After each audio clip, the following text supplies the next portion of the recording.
সাহাবায়ে কেরাম রিদওয়ানুল্লাহি তাআলা আলাইহিম আজমাইনের উপরে কিভাবে করে অকথ্য নির্যাতন নেমে এসেছিল ইসলাম কবুল করার কারণে। আল্লাহ রাব্বুল আলামিন কোরআনে কারিমে বলছেন সূরা আনকাবুতে, আলিফ লাম মিম আহাসিবান নাসু আন ইউতরাকু আন ইয়াকুলু আমান্না ওয়া হুম লা ইফতানুন وَلَقَدْ فَتَنَّا الَّذِينَ مِنْ قَبْلِهِمْ فَلَيَعْلَمَنَّ اللَّهُ الَّذِينَ صَدَقُوا وَلَيَعْلَمَنَّ الْكَاذِبِينَ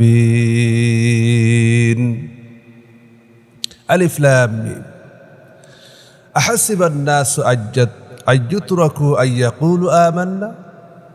মানুষেরা কি মনে করে যে তারা বলবে আমরা ঈমান এনেছি আর আমি তাদেরকে ছেড়ে দেব? ওয়াহুম লা ইফতানুন, আর তাদেরকে পরীক্ষা করা হবে না? পরীক্ষা না করে আমি আল্লাহ তাআলা কাউকে ছেড়ে দেব না। ওয়ালাকাদ ফাতান্নাল্লাযীনা মিন ক্বাবলিহিম, আর এভাবে করেই তোমাদের পূর্বেও যারা ঈমান এনেছিল তাদেরকেও আমি আল্লাহ তাআলা পরীক্ষা করেছি। ফালায়ালামান্নাল্লাহুল্লাযীনা সাদাকু, আল্লাহ তাআলা অবশ্যই জেনে নেবেন যে ঈমানদারদের মধ্যে কারা সত্যবাদী, আর ওয়ালায়ালামান্নাল কাযিবিন, আর কারা মিথ্যাবাদী। ঈমানের দাবিতে ঈমান আনার পরে কে সত্যের উপরে কে টিকে থাকে আর কে সত্যের উপরে টিকে থাকতে পারে না, আল্লাহ রাব্বুল আলামিন অবশ্যই এটি দেখবেন। না দেখে কাউকে এমনি এমনি জান্নাত দিয়ে দেবেন না। আল্লাহ রাব্বুল আলামিন অন্য আরো এক জায়গায় বলছেন, আম হাসিবতুম আন তাদখুলুল জান্নাতা ওয়ালাম্মা ইয়া'লামিল্লাহুল্লাযীনা আমানু মিনকুম ওয়া ইয়া'লামাস সাবিরিন।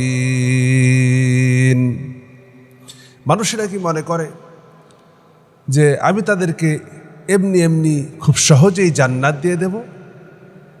না, বরং তাদেরকে তাদের ধৈর্যের উপরে পরীক্ষা দেওয়া লাগবে, জিহাদের ময়দানে তাদেরকে পরীক্ষা দেওয়া লাগবে। এরপরে আমি আল্লাহ রাব্বুল আলামিন তাদেরকে যাচাই বাছাই করে দেখে এরপরে আমি আল্লাহ তাআলা তাদেরকে জন্য জান্নাতের ফয়সালা করব।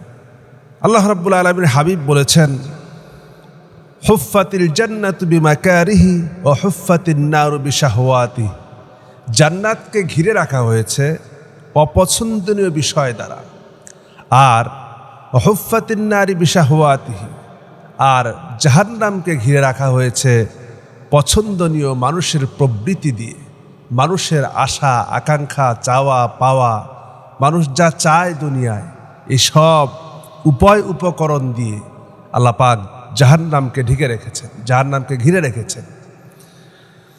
মানুষের দুনিয়ায় চাহিদা, টাকা পয়সা, অর্থ সম্পদ, বাড়ি গাড়ি, নারী, মদ, আনন্দ ফুর্তি যা আছে এই সব কিছুই মূলত শয়তানের পক্ষ থেকে মানুষকে আখিরাতকে ভুলিয়ে দেওয়ার জন্য। দুনিয়ার এই বিষয়গুলি মানুষকে মোহিত রাখে, দুনিয়ার এই বিষয়গুলি মানুষকে এমনভাবে আখিরাতকে ভুলিয়ে রাখে যেন তার আর মৃত্যু হবে না, তার এই দুনিয়া ছেড়ে যেতে হবে না।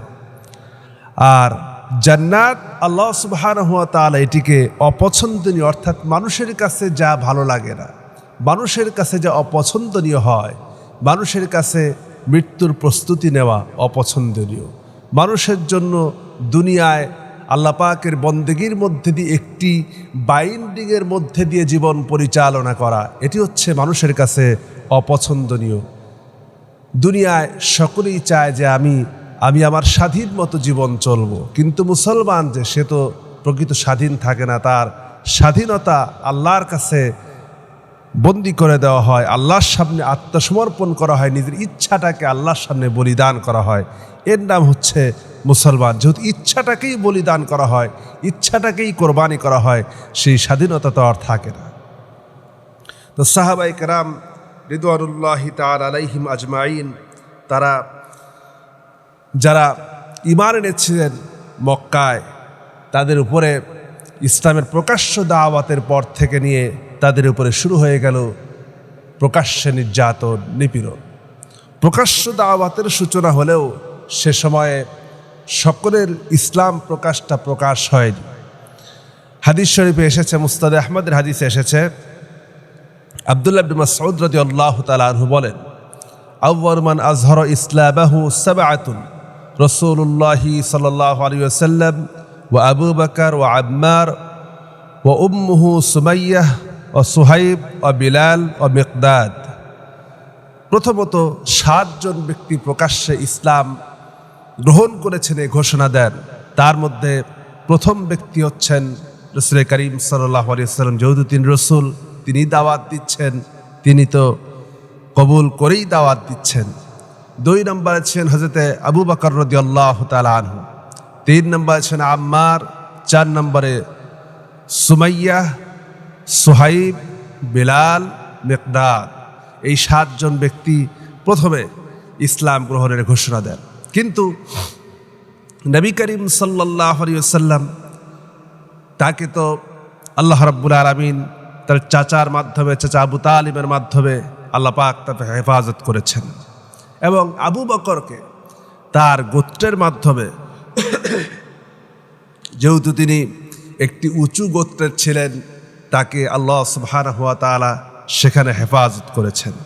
কিন্তু ব্যতিক্রম ছিল অন্যরা।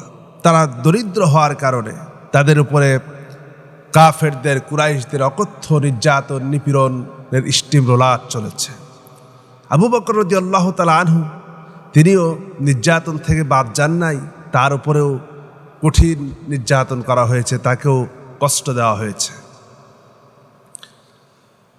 হযরত আবু বকর রাদিয়াল্লাহু তাআলা আনহু একবার রাসূল করিম সাল্লাল্লাহু আলাইহি ওয়াসাল্লাম, তিনি মক্কার কাবা ঘরের পাশে তিনি মানুষদেরকে দাওয়াত দিচ্ছেন, কোরআনে কারীম তিলাওয়াত করছেন। এমন সময় মুশরিকরা এসে নবী করিম সাল্লাল্লাহু আলাইহি ওয়াসাল্লামকে, তাকে অকথ্যভাবে কথা শোনাতে লাগলো, বাজে কথা বলতে লাগলো। এমন সময় আবু বকর রাদিয়াল্লাহু তাআলা আনহু আসলেন, এসে দেখলেন রাসূল করিম সাল্লাল্লাহু আলাইহি ওয়াসাল্লামকে তাকে নানান ভাষায়, আজে বাজে ভাষায় কথা বলছে, রাসূলকে মশকরা করছে, রাসূলকে কটূক্তি করছে, রাসূলকে হাত তুলছে, রাসূলকে মারার জন্য চেষ্টা করছে। হযরত আবু বকর রাদিয়াল্লাহু তাআলা আনহু তিনি বাধা দিলেন। বাধা দেওয়ার কারণে তখন উতবা ইবনে রাবিয়া আবু বকরকে ধরে ফেলল, এবং অন্য কুরাইশরা মিলেও সকলে মিলে আবু বকরকে প্রহার করতে লাগলো। উতবা ইবনে রাবিয়া আবু বকর রাদিয়াল্লাহু তাআলা আনহুর পেটের উপরে বসে পড়লেন, বুকের উপরে বসে মুখের উপরে জুতা দিয়া মারতে মারতে এত বেশি আঘাত করলেন যে হযরত আবু বকর রাদিয়াল্লাহু তাআলা আনহু অজ্ঞান হয়ে গেলেন, তিনি জ্ঞান হারিয়ে ফেললেন। তিনি জ্ঞান হারানোর পরে কুরাইশ, বনু তাইম গোত্রের লোকেরা খবর পেয়ে ছুটে এলো হযরত আবু বকর রাদিয়াল্লাহু তাআলা আনহুকে রক্ষা করার জন্য। তাকে রক্ষা করার জন্য যখন তারা আসলো, তখন তার মা এবং অন্যরা সহ হযরত আবু বকর রাদিয়াল্লাহু তাআলা আনহুকে নিয়ে যাচ্ছিলেন। আর বনু তাইম গোত্রের লোকেরা বলছে, আমাদের আবু বকরের যদি কিছু হয়ে যায়, তা উতবাকে আমরা দুনিয়া থেকে বিদায় করে ফেলবো, হত্যা করে ফেলবো। উতবাও কিছুটা ভয় পেয়ে গেলেন। হযরত আবু বকর রাদিয়াল্লাহু তাআলা আনহু তাকে নিয়ে যাওয়া হলো, এবং তিনি বাড়িতে নিয়ে যাওয়ার পরে তার পিতা আবু বকরের দীর্ঘ সময় পরে সকালবেলা ঘটনা ঘটেছে, সন্ধ্যা হয়ে গিয়েছে। সন্ধ্যার দিকে হযরত আবু বকর রাদিয়াল্লাহু তাআলা আনহু তিনি জ্ঞান ফিরে পেলেন। জ্ঞান ফিরে পাওয়ার পরে আসামাত্রই তিনি, যখন জ্ঞান এসেছে, জ্ঞান আসামাত্রই তিনি জ্ঞান ফিরেই তার সামনে যারা দাঁড়িয়েছিল, বনু তাইম গোত্রের লোকেরা তার খেদমতে দাঁড়িয়েছিল, তার বাবা দাঁড়িয়েছিলেন, অন্যান্য লোকেরা দাঁড়িয়ে আছে। আবু বকরের জ্ঞান ফেরানোর জন্য চেষ্টা করছে, ডাক্তার ডাকা হয়েছে, কবিরাজ ডাকা হয়েছে। তিনি জ্ঞান ফিরেই বলছেন, রাসূল করিম সাল্লাল্লাহু আলাইহি ওয়াসাল্লাম কেমন আছেন? এই প্রশ্ন শুনে বনু তাইম গোত্রের লোকেরা তারা খুব রাগ করল, বলল, আবু বকর এর সাথে কথা বলাই বন্ধ করে দিল, যে আমরা তোমার সঙ্গে আর কোনো কথাই বলবো না। আমরা এসেছিলাম তোমাকে রক্ষা করার জন্য, তোমাকে মুক্ত করার জন্য, তোমাকে চিকিৎসা দিয়ে সুস্থ করার জন্য, আর তুমি ঘুম থেকে জ্ঞান ফিরেই তুমি মুহাম্মাদের কথা বলছো। তারা সকলেই যখন রাগ করে চলে গেল, যাওয়ার সময় বনু তাইম গোত্রের লোকের আবু বকরকে খুব পছন্দ করত, ভালোবাসত, যেহেতু তিনি গরিবদের খোঁজখবর নিতেন, আত্মীয়ের হক আদায় করতেন, মানুষের জন্য কাজ করতেন, এজন্য লোকেরা তাকে মোহাব্বত করত, ভালোবাসত। যাওয়ার সময় উম্মে খায়ের, আবু বকরের মায়ের উপাধি ছিল উম্মে খায়ের, তিনি তাকে বলে গেল যে আবু বকরকে খাবার দিন। উম্মে খায়ের আবু বকর রাদিয়াল্লাহু তাআলা আনহুর দিকে মনোযোগ দিলেন, তার সেবা শুশ্রূষা করতে লাগলেন। মা সন্তানের জন্য, আবু বকরের জন্য খাবার নিয়ে আসেন। রাসূল করিম সাল্লাল্লাহু আলাইহি ওয়াসাল্লাম দের খবর তিনি এখনও পাননি। যখন খাবার নিয়ে এসেছেন, তিনি মাকে বলছেন, মা, আমার নবী মুহাম্মদুর রাসূলুল্লাহ সাল্লাল্লাহু আলাইহি ওয়াসাল্লামের খবর কি, তিনি কেমন আছেন? মা, তিনি মুশরিক, তখনও ঈমান আনেন নাই। মাও কথা শুনে কিছুটা বিচলিত হলেন, মনে মনে রাগ করলেন, কিন্তু সন্তানের সামনে তিনি কোনো কথা বললেন না। এমনি একদিকে সন্তানের অবস্থা, তিনি বললেন যে আমি ততক্ষণ পর্যন্ত কোনো খানা গ্রহণ করব না যতক্ষণ পর্যন্ত না আমি জানবো নবী মুহাম্মদুর রাসূলুল্লাহ সাল্লাল্লাহু আলাইহি ওয়াসাল্লাম তিনি কেমন আছেন। এরপরে মা উম্মে খায়ের চলে গেলেন পাশে উম্মে জাবিলের কাছে, তিনি আগে ইসলাম গ্রহণ করেছিলেন। তিনি বললেন, তিনি তার কাছে যে বলছেন, আপনি আমার ছেলের কাছে একটু চলুন এবং মুহাম্মদ রাসূলুল্লাহ সাল্লাল্লাহু আলাইহি ওয়াসাল্লাম সম্পর্কে তার কাছে খবর দিন। তিনি আসলেন, উম্মে জামিল আসলেন, এসে বললেন যে রাসূল করিম সাল্লাল্লাহু আলাইহি ওয়াসাল্লাম তিনি সম্পূর্ণ সুস্থ আছেন, ভালো আছেন। কিন্তু হযরত আবু বকর বলছেন, আমি যতক্ষণ পর্যন্ত আমার নিজ চোখে রাসূল করিম সাল্লাল্লাহু আলাইহি ওয়াসাল্লামকে না দেখব ততক্ষণ পর্যন্ত আমি কোনো খাবার গ্রহণ করব না। তিনি বললেন যে এই মুহূর্ত, এই দিনের বেলা যাওয়া তো সম্ভব না, কুরাইশের লোকেরা দেখে ফেলবে, তারা আমাদেরকে ধরে ফেলতে পারে, অত্যাচার করতে পারে, আর আপনার শরীরের যে অবস্থা, এই অবস্থায় তো আপনি একাকী যেতেও পারবেন না। সন্ধ্যা যখন হয়ে গেল, কিছুটা রাত নেমে আসলো, সেই সময় নবী করিম সাল্লাল্লাহু আলাইহি ওয়াসাল্লাম তিনি দারুল আরকামে ছিলেন, সঙ্গে কয়েকজন সাহাবী। কিছুটা রাত হয়ে যাওয়ার পরে হযরত আবু বকর রাদিয়াল্লাহু তাআলা আনহু, উম্মে জামিল এবং উম্মে খায়ের, তারা তিনজনে বের হলেন। দুইজন মিলে হযরত আবু বকর রাদিয়াল্লাহু তাআলা আনহুকে ধরে ধরে তাকে রাসূল করিম সাল্লাল্লাহু আলাইহি ওয়াসাল্লামের কাছে নিয়ে গেলেন। যাওয়ার পরে রাসূল করিম সাল্লাল্লাহু আলাইহি ওয়াসাল্লাম বসে আছেন। হযরত আবু বকরকে দেখে তিনি অত্যন্ত খুশি হলেন এবং হযরত আবু বকরকে জড়িয়ে ধরে হুজুর হযরত আবু বকরের কপালে চুম্বন করলেন। অন্য অন্য সাহাবীরাও তাকে দেখে অত্যন্ত আনন্দিত হলেন।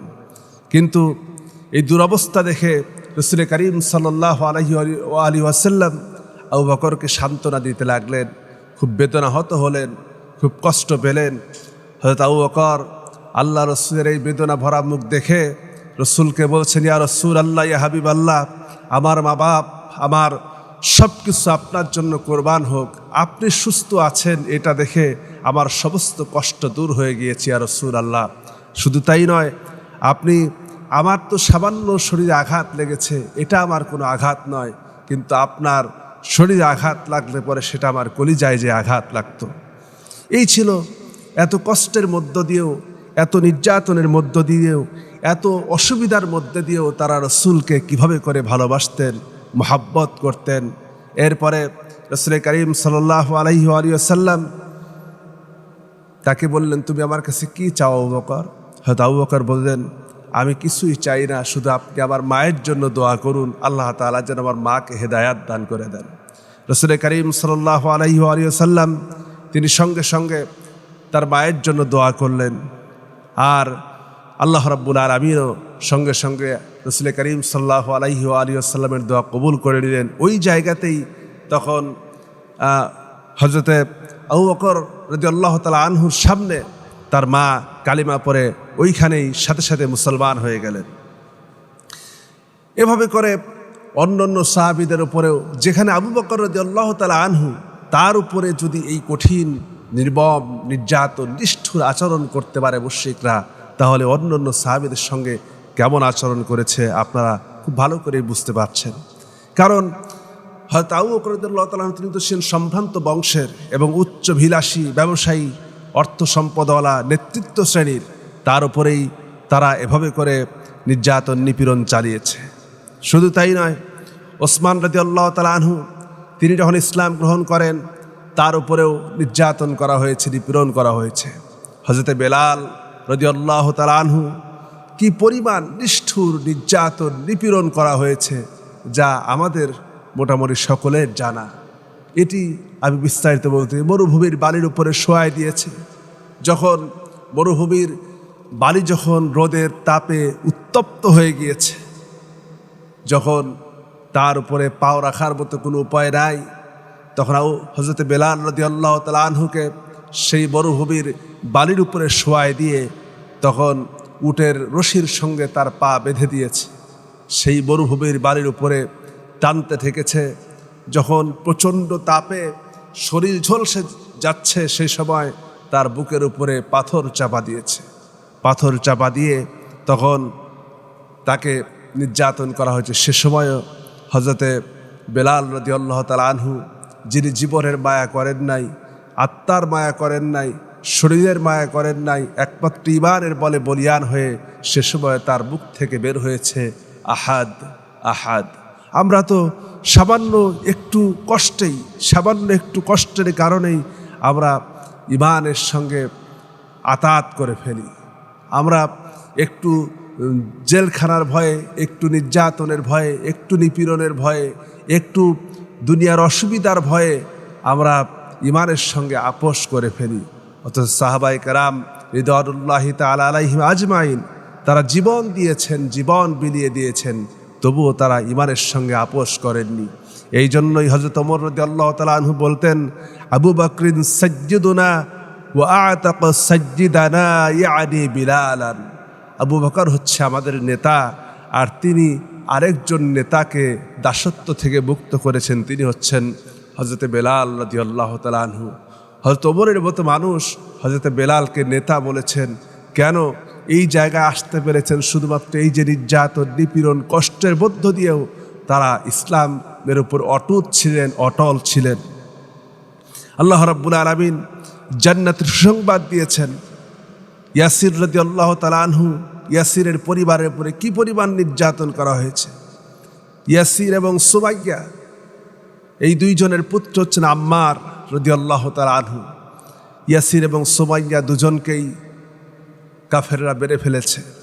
সুমাইয়ার কাছে এসে আবু জেহেল বলছে যে তুমি কি মুহাম্মাদের সৌন্দর্য দেখে দেওয়ানা হয়ে গিয়েছো? তুমি কি মুহাম্মাদের সৌন্দর্য দেখে পাগল হয়ে গিয়েছো? এজন্য আমাদের ধর্ম ত্যাগ করে বেদিন হয়ে গিয়েছো? এ কথা শুনে তিনি কঠিন উত্তর দিলেন। আবু জেহেলের মুখের উপরে থুতু নিক্ষেপ করেছেন। তখন আবু জেহেল, সে নরপশু, ইসলামের জঘন্য দুশ্মন, সে সুমাইয়া রাদিয়াল্লাহু তাআলা আনহার তার লজ্জাস্থানে বর্ষা দ্বারা আঘাত করে তাকে দুনিয়া থেকে বিদায় করে দিয়েছে। ইয়াসির রাদিয়াল্লাহু তাআলা আনহু, তাকে নির্যাতন করা হয়েছে। তার দুই পা দুটি পাগলা উটের সঙ্গে বেঁধে দিয়েছে। দুই উটকে দুই দিকে তাড়া করেছে। ইয়াসির রাদিয়াল্লাহু তাআলা আনহু, তার শরীরটা দুই ভাগ হয়ে গিয়েছে। আল্লাহ রাব্বুল আলামিনের হাবিব এই জন্য তাদেরকে সুসংবাদ দিয়েছেন। নির্যাতনের কথা শুনে সুসংবাদ দিচ্ছেন, আবিশরু ইয়া আলা আম্মার ফাইন্না মাউইদাতুকুমুল জান্নাহ। হে আম্মার পরিবার, সংবাদ গ্রহণ করো, আল্লাহ তোমাদের ঠিকানা আল্লাহ জান্নাত করে দিয়েছেন, তোমরা অবশ্যই জান্নাতে অবস্থান করবে। এছাড়াও সিরাত ইবনে হিশামে লেখা হয়েছে, সবরুন ইয়া আলা ইয়াসার ফাইন্না মাউইদাকুমুল জান্নাহ। এভাবে করেই রাসূল করিম সাল্লাল্লাহু আলাইহি ওয়া সাল্লাম তাদেরকে জান্নাতের সংবাদ দিয়েছেন। একবার তো ইয়াসির রাদিয়াল্লাহু তাআলা আনহু, তাকে আগুনের ছ্যাঁকা দেওয়া হচ্ছে। আগুন লোহা গরম করে লোহা যখন লাল হয়ে গিয়েছে, তখন সেই লোহা দিয়ে ইয়াসির রাদিয়াল্লাহু তাআলা আনহুকে সেকা দিচ্ছে কাফেররা। সে সময় রাসূল করিম সাল্লাল্লাহু আলাইহি ওয়াসাল্লাম তার পাশ দিয়ে গেলেন, তাকে ছেকা দিয়ে রেখে চলে গিয়েছে। তখন তিনি তার মাথায় হাত রেখে দোয়া করেছেন, ইয়া নারু কুনি বারদাও ওয়া সালামুন আলা আম্মারিন কামা কুনতি আলা ইব্রাহিম। হে আগুন, আম্মারের উপরে শীতল ঠান্ডা আরামদায়ক হয়ে যাও, যেমন তুমি ইব্রাহিমের উপরে হয়েছিলে। এই ছিল তাদের উপরে নির্যাতন। হযরত খাব্বাব রাদিয়াল্লাহু তাআলা আনহু, তার উপরে কিভাবে করে নির্যাতন করা হয়েছে। তারা নির্যাতনের কারণে খাব্বাবকে তিনি কামাচ্ছিলেন কয়লা জ্বালিয়ে, সেই কয়লার উপরে খাব্বাবকে শুইয়ে দিয়ে, সেই কয়লার উপরে পিঠ মুড়ি দিয়ে শুইয়ে দিয়ে তার উপরে পাথর চাপা দেওয়া হয়েছে। নিচ থেকে শরীরের মাংসগুলি পড়ে রক্তগুলি বের হয়ে, শরীর থেকে পানি বের হয়ে কয়লাগুলি নিভে গিয়েছে। এতটা কষ্ট তাদেরকে দেওয়া হয়েছে। একবার আম্মার রাদিয়াল্লাহু তাআলা আনহু, তিনি নির্যাতন নিপীড়ন সইতে না পেরে, তিনি কাফেররা তাকে একদিকে তার মাকে শহীদ করে দেওয়া হয়েছে, তার বাবাকেও শহীদ করে দেওয়া হয়েছে। তখন কাফেররা তাকে ধরে কঠিন শাস্তি দিল এবং বলল, আমরা তোমাকে তোমার মা বাবার মতোই শাস্তি দিতেই থাকবো মৃত্যু পর্যন্ত। যদি তুমি যদি এই মুহূর্তে তোমাদের মুহাম্মদ সাল্লাল্লাহু আলাইহি সাল্লামকে যদি মন্দ না বলো, তাকে যদি গাল বন্ধ না করো, এবং যদি না বলো যে মুহাম্মদ সাল্লাল্লাহু আলাইহি ওয়াসাল্লামের ধর্ম চাইতে লাত উজ্জা এর ধর্মই হচ্ছে উত্তম। হযরতে আম্মার রাদিয়াল্লাহু তাআলা আনহু ছোট মানুষ, কষ্ট সহ্য করতে না পেরে এক পর্যায়ে তিনি বলে ফেললেন, কুরাইশরা তাকে ছেড়ে দিল। তখন রাসূল করিম সাল্লাল্লাহু আলাইহি ওয়াসাল্লামের কাছে তিনি পেরেশান হয়ে গেলেন। পেরেশান হয়ে আল্লাহ রাসূলের কাছে হাজির হয়ে বলছেন, ইয়া রাসূলুল্লাহ, ইয়া হাবিব আল্লাহ, আমি তো এইরকম কাজ করে ফেলেছি। আমি কি শেষ হয়ে গিয়েছি? আমি কি ধ্বংস হয়ে গিয়েছি? আমার অন্তর ইমানে পরিপূর্ণ ছিল হে রাসূল, আমি বলে ফেলেছি, আমার কোনো উপায় ছিল না নিজেকে বাঁচার জন্য। নবীজি বললেন, তাহলে তোমার তো কোনো দোষ নাই। আল্লাহ রাব্বুল আলামিন আম্মারের ব্যাপারে আল্লাহ পাক আয়াত নাযিল করে দিলেন। আল্লাহ পাক বলছেন, মান কাফারা বিল্লাহি মিন বাদি ঈমানিহি ইল্লা মান উকরিহা ওয়া কলবহু মুতমাইন্নুম বিল ঈমানি ওয়ালাকিন মান শারহা বিল কুফরি صدرا فعليهم غضب من الله। যার উপরে জোর জবরদস্তি করা হয় এবং তার অন্তর ঈমানের উপরে, বিশ্বাসের উপরে অটল থাকে, সে ব্যতীত কেউ বিশ্বাসী হওয়ার পর কেউ যদি আল্লাহতে অবিশ্বাসী হয়, কুফরি করে, তার কুফরির জন্য সে নিজেকে উদ্বুদ্ধ করে দেয়, তার উপর আল্লাহ পাকের গজব। অর্থাৎ কেউ যদি নিপীড়নের যাতাকলে পিষ্ট হয়ে কেউ যদি ঈমানের ব্যাপারে সেখানে যদি তাদের নির্যাতন থেকে বাঁচার জন্য কৌশল অবলম্বন করে, মনের দিক থেকে ঈমান ঠিক থাকে, তবে সে ব্যাপারে আল্লাহ রাব্বুল আলামিন তার উপরে কোনো বদলা নেবেন না বা তার উপরে কোনো গজব নাযিল করবেন না। তবে এ ব্যাপারে সমস্ত আয়াতে কারিমার ব্যাপারে সূরা নাহলের 106 নম্বর আয়াতে কারিমার ব্যাপারে সমস্ত মুফাক্কিহ মুফাসসির তারা একমত হয়েছেন যে এটি ছিল সেই সময়ের জন্য প্রযোজ্য, বর্তমানের জন্য প্রযোজ্য নয়। তাহলে কি পরিমাণ কষ্ট আর নির্যাতন হলে পরে আল্লাহ পাক সেক্ষেত্রেও তাদেরকে ছাড় দিয়েছেন। এছাড়াও মুসআব রাদিয়াল্লাহু তাআলা আনহু গায়ের চামড়া ছিলে ফেলা হয়েছে। মুসআব রাদিয়াল্লাহু তাআলা আনহু তাকে গায়ের চামড়া ছিলে তাকে কষ্ট দেওয়া হয়েছে। এভাবে করে নির্যাতন করা হয়েছে। এভাবে করে বিভিন্ন সাহাবীদের উপরে নির্যাতন নিপীড়ন যখন চলতে থাকলো, সেই সময়ে আল্লাহ রাব্বুল আলামিন সাহাবীদেরকে আল্লাহ পাক তার রাসূলের মাধ্যমে তাদেরকে অনুমতি দিলেন হিজরত করার জন্য। হিজরত এমনি আসেনি, হিজরত এসেছে। হিজরতের সময় হয়েছে যখন নির্যাতন নিপীড়নের চরম পরাকাষ্ঠা প্রদর্শন করেছে। যখন তাদের কোনো উপায় ছিল না, সেই সময় আল্লাহ রাব্বুল আলামিন আয়াত নাযিল করেছেন, মান ইউহাজির ফি সাবিলিল্লাহি ইয়াজিদ ফিল আরদি মুরাগামান কাসীরা ওয়া সাআ। কেউ যদি আল্লাহর পথে আল্লাহর জন্য দেশ ত্যাগ করে, সে এর বিনিময়ে জমিনে আশ্রয়স্থল এবং সচ্ছলতা প্রাপ্ত হবে। হিজরতের মাধ্যমে আল্লাহ রাব্বুল আলামিন তাদেরকে সচ্ছলতার এবং আশ্রয়ের সুসংবাদ আল্লাহ পাক এই আয়াতে কারিমার মাধ্যমে দিয়েছেন। সাহাবায়ে কেরাম এরপরে এই কষ্টেও নির্যাতন নিপীড়ন সহ্য করতে না পেরে আল্লাহ পাক তাদেরকে হিজরতের অনুমতি দিয়েছেন। রাসূল করিম সাল্লাল্লাহু আলাইহি ওয়াসাল্লাম তিনিও সাহাবীদেরকে হিজরতের অনুমতি দিয়েছেন। প্রথম হিজরত কোথায় হয়েছিল এবং কেন তারা সেখানে হিজরতে গিয়েছেন, এ ব্যাপারে আমরা আগামী পর্বে জানবো ইনশাল্লাহ। আজকে এ পর্যন্তই। আল্লাহ রাব্বুল আলামিন আমাদেরকে এতটুকুন বুঝার তৌফিক দান করুক যেন আমরা সহজেই ভেঙ্গে না পড়ে। আল্লাহ তাআলা বলছেন, হাসিবান নাসু আইয়ুতরাকু আইয়াকুলু আমান্না, যে আমি তোমাদেরকে এমনি এমনি ছেড়ে দেব না, তোমাদেরকে পরীক্ষা করা হবে। পরীক্ষায় যদি জয়যুক্ত হতে পারো, পরীক্ষায় যদি উত্তীর্ণ হতে পারো, তবে আল্লাহ রাব্বুল আলামিন তোমাদেরকে অবশ্যই সফল কাম করবেন, মুক্তি দিবেন, জান্নাতের ওয়ারিশ বানাবেন। আল্লাহ পাক আমাদেরকে বোঝার এবং আমল করার এবং ঈমানের ক্ষেত্রে ধৈর্য ধারণ করার তৌফিক দান করুক। আল্লাহুম্মা আমিন। ওয়া আখিরু দাওয়ানা আলহামদুলিল্লাহি রাব্বিল আলামিন। আসসালামু আলাইকুম ওয়া রাহমাতুল্লাহ।